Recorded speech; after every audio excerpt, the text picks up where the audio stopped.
जय हिंद साथियों, मैं मनीष आपके अपने YouTube चैनल मैथ का डर खत्म पर आज की इस क्लास में हम लोग एसएससी जीडी का 21 फरवरी 2024 को आया हुआ एक पूरा पेपर तैयार करेंगे। इस पेपर में आपका स्कोर कितना रहता है वो आप कमेंट सेक्शन में जरूर बताएं और इस पेपर के आधार पर आप दो चीजें बिल्कुल क्लियर कर लीजिए। एक तो ये देख लीजिए कि पेपर का पैटर्न किस टाइप का रह रहा है, दूसरा ये जरूर आपका तैयार हो जाएगा कि 20 प्रश्न के स्कोर करने पर आपका स्कोर कितना रह रहा है।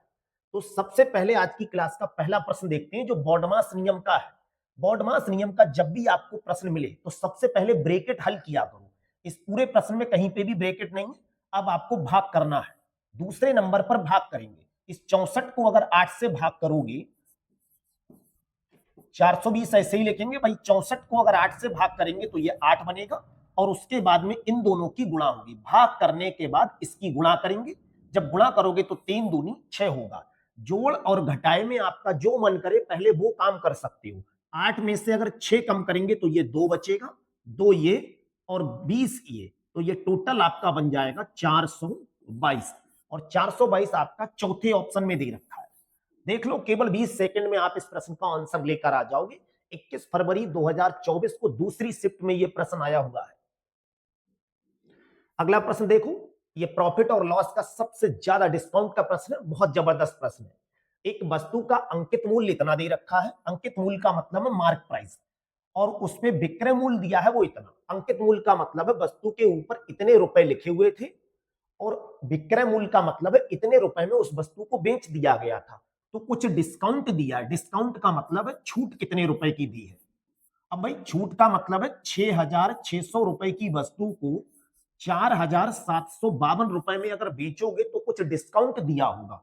कितना डिस्काउंट दिया है? 0 में से 2 कम होगा नहीं, यहां से ढाई लो, 10 में से 2 कम करेंगे 8, यहां 9 में से 5 कम करेंगे 4, यहां 5 बचा होगा, 5 में से 7 कम नहीं होगा, ढाई लो, 15 में से 7 कम करेंगे 8, 5 में से 4 कम करेंगे 1। इसी छूट के लिए अगर परसेंटेज में बदलोगे तो हमेशा याद करो, अगर डिस्काउंट कभी भी आपको निकालना है तो डिस्काउंट हमेशा अंकित मूल्य पर निकलता है। ये छूट ही तो निकाली, अब ये छूट परसेंटेज में बनाओगे तो इसके भाग में अंकित मूल्य लिखना पड़ेगा। अंकित मूल्य ये रहा और यही परसेंटेज में, बस ये फ्रैक्शन में लिखा है। अगर यहां 100 से गुणा कर दोगे तब ये आपका आंसर परसेंटेज में बन जाएगा। 2 जीरो से 2 जीरो कैंसिल करोगे। अगर हम इसे 11 से भाग करेंगे तो 11 छंग कितना होता है? 66। इसे 11 से भाग करेंगे, 11 एकम 11, यहां बचा होगा आपका 7, ये बन जाएगा 74।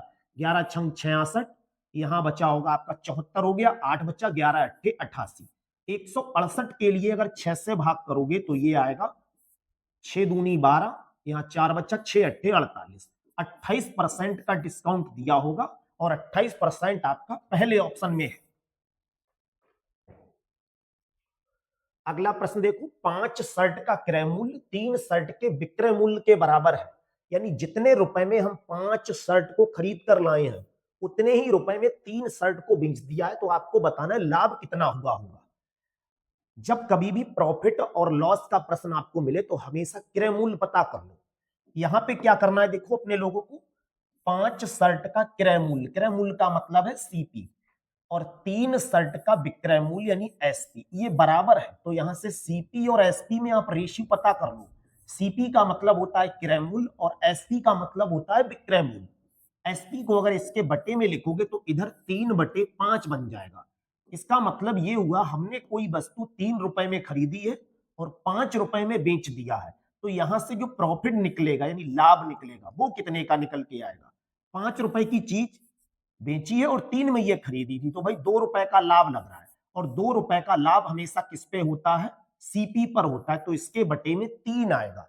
2/3 को बहुत ढेर सारे साथी ऐसे हैं जो डायरेक्ट परसेंटेज में कन्वर्ट कर सकते हैं। किसी भी फ्रैक्शन को अगर आप परसेंटेज में चेंज करना चाह रहे हो तो 100 से गुणा कर लो, ये बिल्कुल बच्चों वाला तरीका है। और डायरेक्ट अगर आपने रट रखा है 2/3 को 66.66 कहेंगे, ये 200/3 बन जाएगा, और 200 को अगर आप 3 से भाग करोगे तो 66.67 के आसपास आपका आंसर आएगा, जो आपका चौथे ऑप्शन में दे रखा है।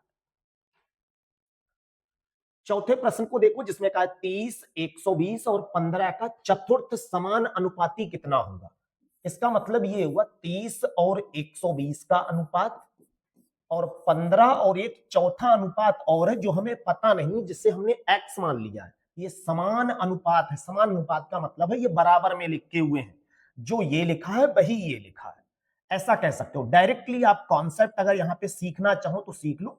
देखो ये 15 से, ये पहला है, ये पहला है, तो भाई पहला आदमी क्या हुआ है, इस पहले आदमी से यहाँ 15 लिखा है, तो यहाँ पे क्या लिखा है, उसका दुगना लिखा है।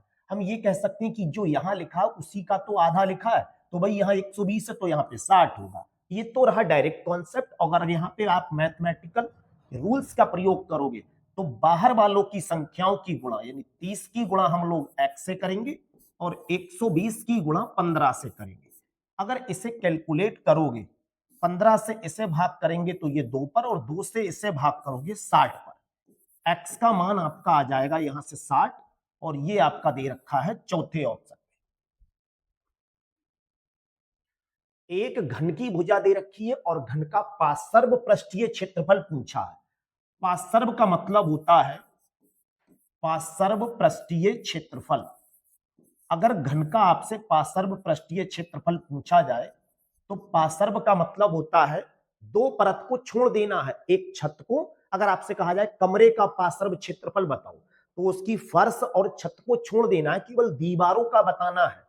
घन के वक्रपृष्ठ का फार्मूला 6 गुणा भुजा स्क्वायर होगा, लेकिन अब यहाँ पे पार्श्व निकालना है तो 4 ही तो दीवारें होंगी, जिसका फार्मूला 4 गुणा भुजा स्क्वायर होता है। 4 ऐसे ही लिखोगे, भुजा दे रखी है इसकी 14 सेंटीमीटर, ये देख लो। 14 का स्क्वायर करोगे 196 आएगा। 196 की गुणा 4 से करोगे, 4 छंग 24, 4 नेम 36 और 2 38, 4 एकम 4 और 3 7, 784 वर्ग सेंटीमीटर स्क्वायर आएगा, जो आपका सी ऑप्शन में दे रखा है। ये देखो बॉडमास नियम का एक ही सेट में दूसरा प्रश्न मिला है। यहां पर भी जो आपके 2025 में एसएससी जीडी की शिफ्ट चल रही, इनमें भी कभी कभी चक्रवृद्धि ब्याज के 4-4 प्रश्न मिल गए हैं, कहीं साधारण ब्याज के 5-5 प्रश्न मिल गए हैं, जबकि ऐसा नहीं होता है। इन लोगों का क्या शेड्यूल बना दिया, ये एक एक टॉपिक से कभी कभी उस मानक से ज्यादा प्रश्नों को ले रहे हैं। तो जैसे इस सेट में देख लो आप, बॉडमास नियम के बहुत ढेर सारे प्रश्न मिल रहे हैं। तो आप लोग सभी टॉपिक पर इतनी कमांड बना के जाओ, आपके अंदाज से ये लोग अलग हटके 2 कदम पेपर दे रहे हैं। मतलब आप सभी टॉपिक से ज्यादा बेटर, अगर आपके कोई 2-4 टॉपिक जो ट्रेंडिंग है अगर वो तैयार है, तो वहां से आपका एसएससी जीडी का टोटल मैथ मिल जाएगा। यहां पे देखो क्या करना है, सबसे पहले तो भाई ब्रैकेट को हल करेंगे। तो ब्रैकेट का सीधा सा मतलब हो गया, अगर हम इस ब्रैकेट की बात करें तो ये 5 लिखा है। अब आ जाओ 5 के लिए हम क्या करेंगे, इस 45 को 5 से भाग करो। अगर 45 को 5 से भाग करोगे तो सीधी सी बात है, ये तो 9 लिखा है। अब 9 लिखा है तो यही जो आपका प्रश्न चल रहा है वो क्या बनेगा, 42 ये रहा प्लस 43 ये रहा माइनस 64 गुणा, यहां जो आपका बना है वो 9 बन गया है। पूरे इस स्टेप में सबसे पहले आपको गुणा करनी पड़ेगी। भाई पहले ब्रैकेट हल करो, फिर ऑफ को हल करो। अगर ऑफ भी कहीं नहीं लिखा हुआ है, ये थोड़ा सा देखो गलत टाइप हुआ यहाँ पे, उसमें हिंदी लैंग्वेज में ठीक लिखा हुआ है, इंग्लिश लैंग्वेज में यहाँ पे 6 का 4, यहाँ ऑफ लिखा हुआ होगा। भाई जब ऑफ लिखा हुआ है तो देख लो। अच्छा इस ब्रैकेट को तो भाई पहले ही सही करना है, 7 में से 2 कम करोगे 5 बचेंगे, 5 से 45 को भाग करोगे 9, यानी इतनी चीज का जो आपका मान मिला होगा वो 9 होगा। तो 9 तो ये रहेगा ही रहेगा। बाकी देख लो प्रश्न, 42 ये रहा 43 ये रहा माइनस, इतने प्रश्न को अगर हल करोगे तो ये गुणा ही तो होता है, का मतलब गुणा होगा। ये बन जाएगा 6 चौक 24, और यहाँ पे 9 गुणा में बन जाएगा। इंग्लिश में यह गलत टाइप हुआ है प्रश्न। अगर इसे हम लोग हल करेंगे तो 42 ऐसे ही लिखोगे प्लस 43 ऐसे ही, 24 और 9 की गुणा करेंगे तो 9 चौक 36 हो जाएगा, और 9 दूनी 18 और 3 21, 216 होगा। इन दोनों को अगर जोड़ोगे ये बन जाएगा आपका 85। 216 रुपए में से 85 कम कर लो, आंसर माइनस में आएगा, क्योंकि 85 पे प्लस है और 216 पर माइनस है। 6 में से 5 कम करेंगे 1 बचा, और 21 में से 8 कम करोगे तो ये बन जाएगा आपका 13। 131 आपका माइनस का आंसर आ रहा होगा, जो पहले ऑप्शन में दे रखा है। एक बॉडमास नियम का और प्रश्न देख लो, एक ही सेट में ये आपका तीसरा प्रश्न आया है बॉडमास नियम का। सबसे पहले क्या करोगे, ब्रैकेट को हल करना है। अगर ब्रैकेट को हल करने की बात आएगी तो देखो इस ब्रैकेट की अगर बात करेंगे, यहाँ पे इंग्लिश लैंग्वेज और हिंदी दोनों में ठीक लिखा है। 3200 को 16 से भाग करो। भाई जब हम इसे 16 से भाग करेंगे तो 16 दूनी 32, ये 200 लिखा हुआ होगा, अब इसी प्रश्न को आप ऐसे लिखोगे 4400 माइनस के 200 प्लस 32 की गुणा आप यहाँ पे 4 से कर लो, ब्रैकेट हट करने के बाद आपको गुणा से निपटना है। 4 दूनी 8 और 4 तीन 12। 4400 में से 200 रुपए कम कर दो तो क्या ये 4200 बचेंगे और 128 यहां पर जोड़ दोगे तो 4328 आपका आंसर आएगा। और ये पहले ऑप्शन में दे रखा है। पेपर तो सरल मिलेगा आपको, लेकिन ये आपको कंफर्म नहीं है कि कौन से टॉपिक से कितने प्रश्न दे दिए जाएंगे। कौन सी संख्या इनमें से 11 से विभाज्य नहीं है। पहला तरीका है आप सबको 11 से अलग अलग भाग करके देख लो और डायरेक्ट अगर कॉन्सेप्ट लगाओगे तो भाई सम अंकों का योग, सम अंकों का योग, सम अंक तो मत लिखो भाई, इसे स्थान कहोगे तो ज्यादा अच्छा है। सम स्थानों के अंकों का योग, ये कॉन्सेप्ट याद कर लो। सम स्थानों के अंकों का योग अगर उसमें से या उसका अंतर, और विषम स्थानों के अंकों का योग, विषम स्थानों के अंकों का योग अगर इन दोनों का अंतर 0 आ जाए, 11 से विभाज्य कोई सा भी नंबर आ जाए, तभी वो संख्या आपकी 11 से विभाज्य होगी। तो हम यहां पे यही चेक करेंगे। 5 और 2 7, 6 और 1 7, यहां पे आपका 7 माइनस 7 बन गया 0। ये संख्या 11 से विभाज्य है, आंसर ये तो होगा नहीं। 6 और 2 8 और 5 3 8, यहां 8 माइनस 8 बन रहा है, ये भी 0 बन रहा है, 11 से विभाज्य ये भी है। 2 और 2 4 हो गया और 8 7 15 हो गया, इसका अंतर 11 आ गया, ये भी 11 से पक्का कट जाएगा। डायरेक्ट कह दो ये आपका आंसर है, ये 11 से नहीं कटेगा। भाई 3 ऑप्शन आपके पता लग रहा है 11 से कट रहे, तो यही नहीं कट रहा होगा। आप इसे 11 से चाहो तो भाग कर लो। 6 और 2 कितना होता है 8, और 7 और 3 कितना होगा 10। इनका अंतर 2 आ रहा है, जो 11 से नहीं विभाज्य।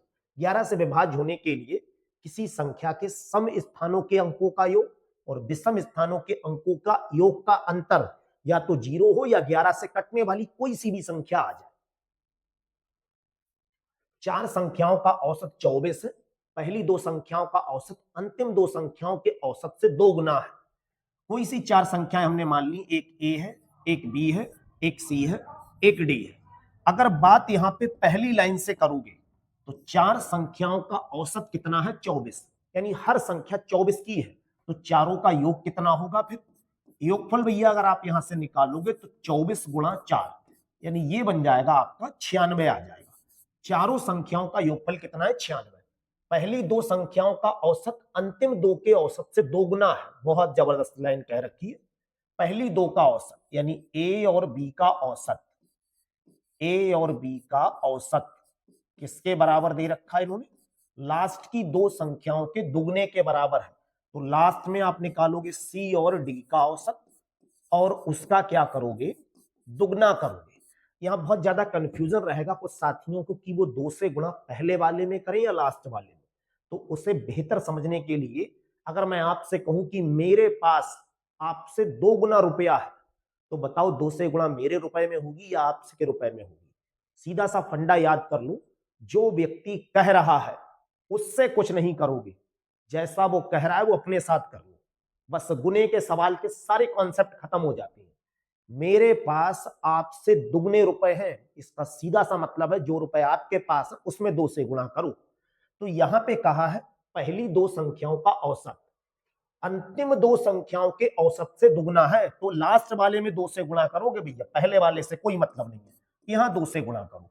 अगर हम ए बी का औसत निकालेंगे तो सीधी बात है जोड़कर आधा कर दो, सी और डी का औसत निकालेंगे जोड़कर आधा कर दो, लेकिन 2 से गुणा यहां इसलिए करनी पड़ेगी, दुगना है। इस 2 से ये कैंसिल हो गया, ये नीचे से 2 हटाएंगे वो सी प्लस डी के पास में आ जाएगा। हम इसको ये बोल देंगे कि पहली 2 संख्याओं का योगफल लास्ट की 2 संख्याओं के योगफल का दुगना है। अंतिम 2 संख्याओं का योगफल बताना है, हमें सी प्लस डी की वैल्यू बतानी है। तो सी और डी की जब वैल्यू बतानी है तो सी डी को ऐसे ही लिखो, ए प्लस बी की जगह पे लिखेंगे 2 सी प्लस डी, और ये सी प्लस डी ऐसे ही, ये सी प्लस डी एक बार है, ये 2 बार है, टोटल बनेगा 3 बार सी प्लस डी। और बराबर में 96। 3 से 96 को भाग करोगे तो ये आ जाएगा 3 3 9, 3 दूनी 6। सी प्लस डी का जोड़ जो होगा वो 32 बन जाएगा आपका। अगला प्रश्न जो चक्रवृद्धि ब्याज का है, चक्रवृद्धि ब्याज के किसी भी प्रश्न में अगर कभी भी आपसे दर पूछी जाए तो केवल एक कॉन्सेप्ट याद कर लो, पी और ए का रेशियो पता कर लो। पी का मतलब होता है आपने ब्याज पे कितना रुपया दिया है, ये लिखा है पी का मान जो है 22,000, और ए का मतलब होता है ब्याज सहित मूलधन प्लस ब्याज टोटल कितना बन जाएगा। तो अगर हम बात करेंगे इस प्रश्न में 22,000 रुपए ब्याज पे दिया है, जहां ब्याज ब्याज तो इतना है, अगर दोनों रकम को जोड़ दोगे तो 22,000 रुपए में 10,210.2 जोड़ोगे, ये तो 22,000 बिल्कुल ऐसे ही लिखना है, ये आपका बन जाएगा 32,210.2। अगर दशमलव हटा दें यहां से तो एक जीरो इसके नीचे लगेगा, वो रेशियो निकालते समय आपका जीरो यहां पहुंचेगा। कैलकुलेट कर लो, इसे उतना छोटा कर लो काट पीट कर कि दोबारा से ये किसी से कटने के लायक ना रहे। 11 से इसे भाग करोगे, 11 दूनी 22, ये बन गया होगा आपका 20,000। इसे 11 से भाग करोगे तो ये 11 दूनी 22 हो गया, 10 बचा 102, 11 नेम 99, 3 बचा 31 हो गया। 31 को 11 से भाग करोगे, 11 दूनी 22, 9 बचा, 11 अट्ठे 88, 11 दूनी 22। क्या इसे और अगर काटोगे तो ये बन जाएगा आपका, 2 से काटने पर 10,000 बनेगा, 2 से काटोगे तो ये 2 चौक 8, 2 छंग 12, 2 चौक 8, 2 एकम 2। हमें कितने साल का ये प्रश्न चलना है? अगर 1 साल का प्रश्न हो तो इस पे कुछ मत करो, 2 साल का है तो अंडर रूट लगाओ, 3 साल का है तो घनमूल का चिन्ह लगाओ, 4 साल का है तो फोर्थ रूट लगाओ। अर्धवार्षिक है लेकिन 2 वर्ष के लिए चल रहा है, तो 2 वर्ष में 4 अर्धवार्षिक होंगे। अगर आप 2 साल की पढ़ाई कर रहे हैं तो उसमें हाफरली एग्जाम जो होंगे वो 4 बार होंगे, तो इसमें फोर्थ रूट लगाना है। अब फोर्थ रूट अगर निकालेंगे इसका, ये आपका कितना बन जाएगा, 10 बन जाएगा। 4 जीरो है तो 1 जीरो रह जाएगा। अब यहां पे आप देख लो 14,641 का वर्गमूल, फोर्थ रूट निकालना है तो ये कितना बनेगा, लास्ट में 1 है, 1 वाली संख्या 11 होती, 11 से देख लो, 11 की गुणा 11 से 4 बार करेंगे तो बन रहा है, 3 बार करने पे तो ओरली याद है 1331, इसमें 11 से गुणा करो, 11 एकम 11, 11 तिया 33 और 1 34 होता है, 11 तिया 33 और 3 36, 11 एकम 11 और 3 14, बिल्कुल सही है। अपना आंसर जो आ रहा है ये 11 बन रहा है। इसका मतलब है 10 रुपए आपके अगर 11 रुपए बन जा रहे हैं तो 1 रुपए का ब्याज मिल रहा है। दर निकालनी है तो 1 रुपए का ब्याज मिला किस पे था, 10 रुपए पे, बटे में 10 लिखोगे, गुणा 100। एक जीरो से जीरो कैंसिल, आपकी जो दर आएगी वो 10% आएगी। लेकिन ये प्रश्न हाफरली का था, अगर आप 6 महीने में 10 रुपए का ब्याज ले रहे हो तो वार्षिक ब्याज कितना होगा ये बताना है। एनुअल अगर निकालोगे तो 1 साल में आपको यहां निकालने के लिए 2 से गुणा करनी पड़ेगी। अगर 2 से गुणा करोगे डायरेक्टली कह दो ये 20 आपका आंसर आ जाएगा, और 20% आपका पहले ही ऑप्शन में दिया हुआ है। 2 संख्याएं इस प्रकार है कि पहली संख्या दूसरी संख्या की आधी है। एक संख्या ए मान लो और दूसरी संख्या बी मान लो। प्रश्न की लैंग्वेज के अनुसार जो पहली संख्या है ये वाली, वो दूसरी की क्या है, आधी है। उनका औसत अगर निकालोगे तो पहली संख्या का मान कितना होगा ये हमें बताना है। इनका औसत दे रखा है दोनों संख्याओं का, एक ही जगह हम b/2 लिख सकते हैं, इसी के लिए 2 इधर पहुंचा दे तो ये प्रश्न 2a बराबर b बन जाएगा, जबकि एक्चुअल में तो आपने संख्याएं a और b मानी थी। a और b का औसत जो दे रखा है वो 15 दे रखा है। औसत का मतलब ये हुआ कि दोनों संख्याएं 15-15 की मान लो, ये 15 दे रखा है, तो इसका मतलब औसत ऐसे ही तो निकालेंगे। अगर इनका जोड़ निकालेंगे, दो संख्याओं का औसत दिया है और वहां से अगर जोड़ निकालना है तो औसत में संख्याओं की गुणा कर दो। 3 का औसत निकालते 3 से गुणा कर देते। a प्लस बी का मतलब होगा ये 30 लिखा हुआ है, जहां a लिखा है वहां पर आप क्या लिखोगे, a लिख लो, और जहां b लिखा है वहां पर आप क्या लिखोगे, 2a लिखोगे। टोटल ये बन जाएगा जोड़ने से 3a, और 3 से अगर 30 को डिवाइड करोगे ये आपका आंसर 10 आ जाएगा। पहली संख्या हमने a मानी है, a का मान 10 हो गया। अगर बात यहां से दूसरी संख्या b की करेंगे तो b का मान कितना होगा, a का दुगना होगा, लेकिन यहां पर पहली संख्या पूछी थी जो 10 होगी। यू को बी से 5% अधिक अंक मिलते हैं, परसेंटेज का सबसे जबरदस्त प्रश्न है। एक यू है, एक बी है। यू को बी से 5% अधिक मिल गए, तो बी को अगर 100 रुपए मिले, इससे 105 मिले। बी के अंक यू के अंकों से कितने परसेंट कम है? हम बात बी के बारे में कर रहे हैं, तो बी में कमी बतानी है। अब ये तो कौन नहीं बता देगा भाई, कमी की 5 की कमी हो रही है। 105 रुपए इसके पास, इसके पास 100, इसके नंबर 105, इसके नंबर 100, तो कमी तो 5 की हो रही है, इसमें कोई संदेह नहीं है। इसी को परसेंटेज में बनाना है। अब ये देख लो, परसेंटेज जब भी निकालो तो ये देखो तुलना किससे कर रहे हैं, जिससे तुलना करते हैं, जिससे हम कंपेयरिंग करेंगे, उसी को नीचे फेंक दो। अब नीचे कौन आएगा? या तो 100 आएगा, 105। बहुत सारे साथियों को ये डाउट रहेगा, बस यहीं से वो मात खा जाएंगे। अरे भाई किससे कर रहे हैं? यू के अंकों से पूछ रहे हैं ना, तो यू के तो 105 है, 105 को नीचे लिखो, ये 100 ऐसे ही। अगर 5 से इससे काटेंगे भाई तो ये आएगा 21। 100 को 21 से भाग करोगे, 21 पंजे 105, ज्यादा हो रहा है, 21 चौक 84, 16 बचा। अब 4 दशमलव का कोई ऑप्शन नहीं है, तो 4.7 आपका केवल अकेले एकमात्र ऑप्शन में है, डी ऑप्शन। ए का 4/5, बी के 2/5 के बराबर है, दोनों का रेशियो बताना है। ये रेशियो का प्रश्न, और फ्रैक्शन को भी साथ में लिया है। ए का 4/5 ले लो और बी का 2/5 ले लो, दोनों कैसे हैं? बराबर है। अगर दोनों को बराबर है, कैलकुलेट करेंगे, 2 एकम 2, 2 दूनी 4, ये बन जाएगा 2a बराबर 1b। ए और बी का रेशियो बताना है, तो रेशियो याद कर लो, ए के सामने 1 लिखा है, बी के सामने 2 लिखा, 1:2 उनका रेशियो होगा। ये सी ऑप्शन में है। जॉन ने एक बैंक खाते में 1000 रुपए जमा किए थे, 5% की दर पर सालाना ब्याज पर थे। 2 वर्ष के बाद कितने रुपया ब्याज मिलेगा? साधारण ब्याज, अगर इसका फार्मूला याद नहीं तो समझ लो, मूलधन गुणा दर गुणा समय बटे 100। सबसे सरल कुछ है तो वो यही है। पी का मतलब ये रहा 1000 रुपए, आर का मतलब 5%, टी का मतलब 2 वर्ष, भाग में 100। 2 जीरो से 2 जीरो कैंसिल, 5 दूनी 10, और 10 की गुणा 10 से करोगे, 100 रुपया का ब्याज उसे मिलेगा, पहले ऑप्शन। एक मेज को अगर इतने रुपए में बेचते हैं तो 18% की हानि होती है। अगर इतने रुपए में बेचते तो क्या होता? लाभ होता या हानि? परसेंटेज का इससे ज्यादा जबरदस्त प्रश्न कोई दूसरा नहीं हो सकता है। 11,480 रुपए में बेच रहे हैं तो 18% की हानि हो रही है।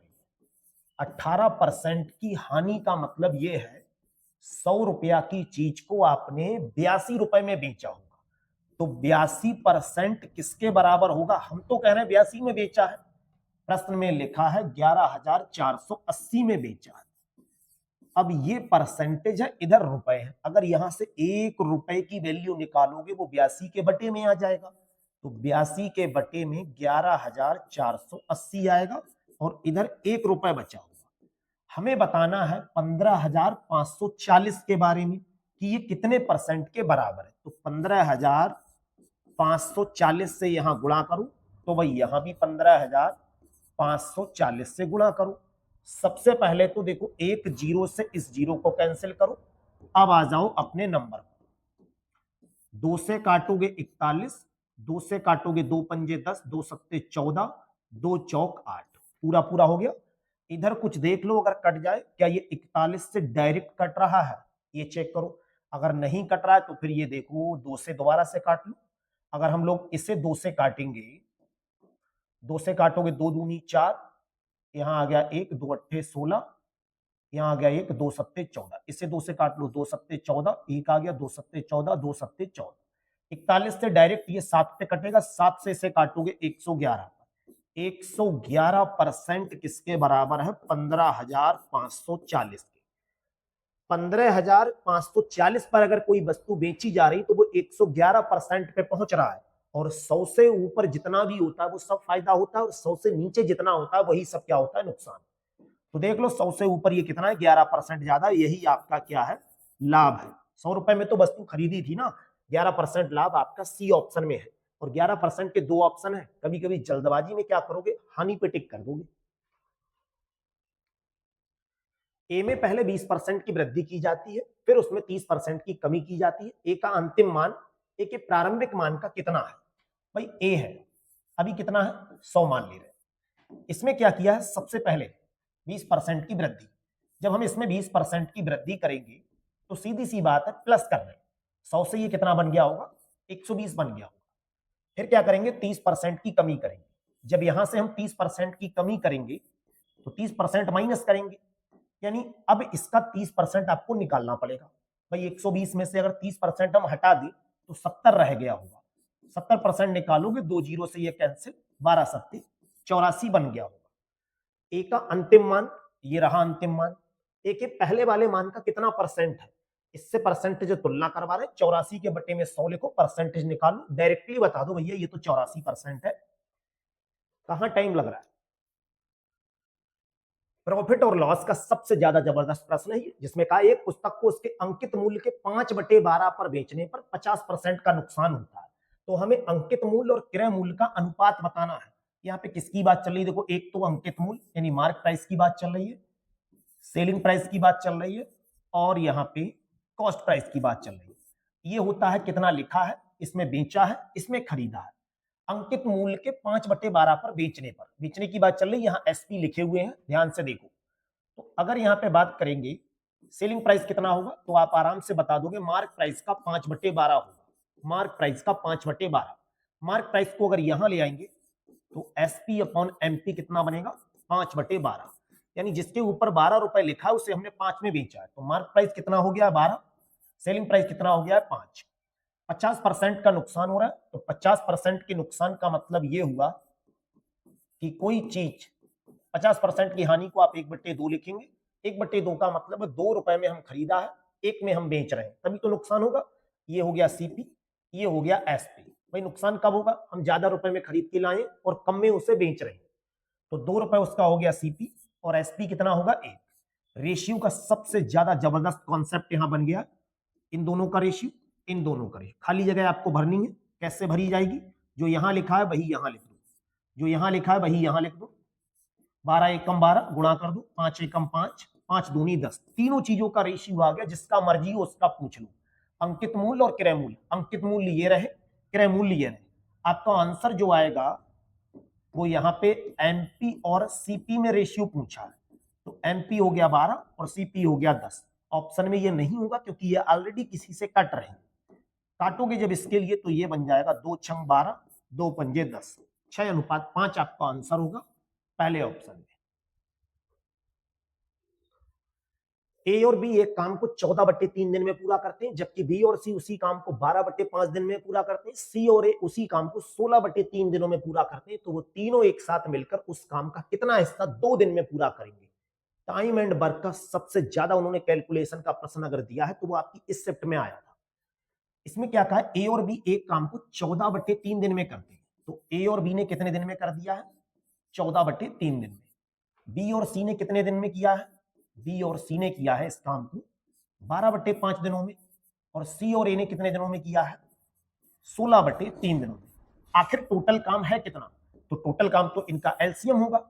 अब इनका अगर एलसीएम निकालोगे, कुल काम निकालोगे, तो सीधी सी बात है फ्रैक्शन का आपको एलसीएम निकालना है। फ्रैक्शन का अगर कभी भी एलसीएम निकालना है तो ऊपर वाली संख्याओं का एलसीएम निकालो, 14, 12 और 16।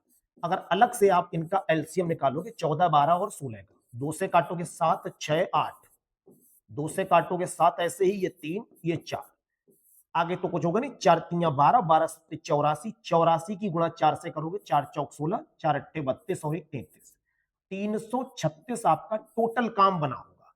ये एलसीएम हटाओ यहां से। अब आप फ्रैक्शन में जो लिखा है 3, 5, 1, इनका मासा निकालोगे, तो मासा सबका बनाएगा, बना आप लिखो या मत लिखो। ये टोटल काम है, ये 2 लोग मिलकर इतने दिन में काम कर रहे हैं, ये 2 इतने दिन में, ये इतने दिन में, काम टोटल इतना है। अब ये दोनों एक दिन में कितना कर रहे हैं? भाई 336 को हम क्या करेंगे? 14/3 से भाग करेंगे। अगर हम 336 के लिए 14/3 से भाग करेंगे तो 14 से भाग करो इसे, 14 से भाग करेंगे, 14 दूनी 28 आ जाएगा यहां पर, ये बचा होगा 5, 14 चौक 56, और 3 ऊपर गुणा में पहुंच के ये बन जाएगा 72।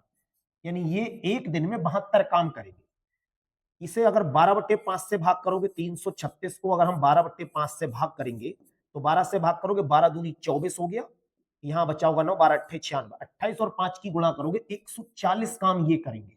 इन दोनों को जोड़ के इसमें से घटा दो, डायरेक्ट यहां से निकल जाएगा। वरना 336 के लिए 16/3 से भाग करोगे, 16 दूनी 32, 16 एकम 16, ये आ जाएगा आपका 21 या 63। कॉन्सेप्ट समझ लो, इस 336 को 14/3 से भाग करेंगे तो 72 आंसर आ रहा है। अब ये आप हटा दो यहां से, सबकी एफिशिएंसी निकल के आ गई। ये दोनों लोग मिलके 72 काम कर रहे हैं एक दिन में, ये दोनों लोग मिलके 140, ये दोनों लोग मिलके 63। अगर हम सबको जोड़ेंगे तो फिर यही कहेंगे भाई ये 6 लोग बन जाएंगे। देखो ए 2 बार है, बी 2 बार है, सी 2 बार है। इसे हम लिखेंगे 2a + b + c। ये 2 इसलिए लिखा है क्योंकि हर व्यक्ति यहाँ पे 2 2 बार है और इन सबको जोड़ दे रहे हैं। जब इससे जोड़ोगे 3 और 2 कितना बन जाएगा 5, 7 और 4 11 और 6 कितना होगा 17, 1 और 1 2। ये 2 अगर यहां से हटा देंगे वो इसके कहां आ जाएगा भाग में, एक दिन का काम आ जाएगा। अब यहाँ पे 2 लिखा है, इसका मतलब ये 2 दिन में इतना काम करेंगे। हमें बताना है 2 दिन में कितना हिस्सा कर सकते हैं। अब टोटल काम तो हमारे पास इतना है, इन्होंने 275 काम कर लिया है, तो टोटल जो 2 दिन में करेंगे, चलिए यहां से एक लाइन बढ़ा दीजिए। अगर बात यहां से ये 2 हटा के करेंगे, a + b + c एक दिन में कितना करेंगे, तो एक दिन में जो करेंगे वो 275/2 होगा। ये एक दिन का काम है। अगर हम यहां पे 2 से गुणा करेंगे, ये 2 दिन का अगर निकालोगे तो 2 से 2 कैंसिल होके अब उनका 2 दिन का काम इतना बन जाएगा। और हम कहां से कंपेयरिंग कर रहे हैं, कुल कितना हिस्सा करेंगे, तो टोटल काम में से वो 275 काम कर ले रहे हैं, यानी 275/336 कितना काम वो कर सकते हैं। आज की इस प्रैक्टिस सेट में आप लोगों को बहुत बेहतरीन से 18 प्रश्न करा दिए थे। आपका स्कोर कितना रह रहा है इन 18 प्रश्नों में से वो आप जरूर कमेंट सेक्शन में बताएं। और किसी प्रश्न में अगर आपको कोई प्रॉब्लम है तो आप कमेंट सेक्शन में जरूर बताना। ये पीडीएफ फाइल आपको डाउनलोड करनी है तो टेलीग्राम चैनल अपना मैथ का डर खत्म से, जहां से आप जुड़कर ये पीडीएफ फाइल फ्री में डाउनलोड कर सकते हैं। और अगर क्लास अच्छी लगी है तो आप अपने परमानेंट चैनल मैथ का डर खत्म से जुड़ जाए, जिससे आपको ऐसी ही रेगुलर क्लास और मिलती रहे। आज की क्लास कैसी लगी इसमें आप अपना स्कोर जरूर कमेंट सेक्शन में बताना। Thank you.